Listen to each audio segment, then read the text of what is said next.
అనగనగా ఊరిలో ఒక పెద్ద కాకి ఉండేదట. ఆ పెద్ద కాకి ఒక అల్లరి కాకి ఉండేదట.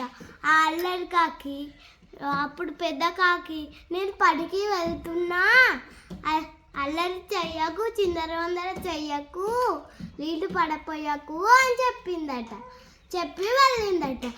నేనెందుకు పడపోయా, అల్లరి చేస్తా, చిందర వందర చేస్తా, నీళ్ళు పడపోస్తా అని నీళ్ళు పడపోసిందట.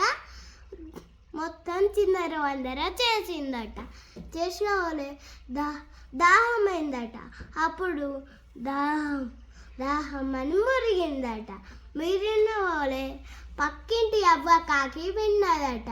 విని, ఏమైంది అల్లరి కాకి అంటే, నేను మా మమ్మీ నీళ్ళు పడపోయకు, చిందర వందర చెయ్యకు అని వెళ్ళింది, అయినా నేను చిందర వందర చేసా, నీళ్ళు మొత్తం పడపోసా, ఇప్పుడు నాకు దాహం అవుతుంది అని చెప్పిందట.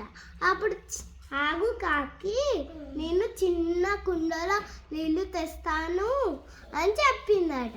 చిన్న కుండలో నీళ్ళు తెచ్చి ఇచ్చిందట. ఇస్తే గబగబా గబగబా తాగేసిందట. అప్పుడు ఎవరు వచ్చారు? వాళ్ళ మమ్మట వచ్చి, సారీ మమ్మీ, సారీ, ఇంకోసారి నీళ్ళు పడపోయా, చిన్నర వందర తెయ్యా అన్నదట. Very good.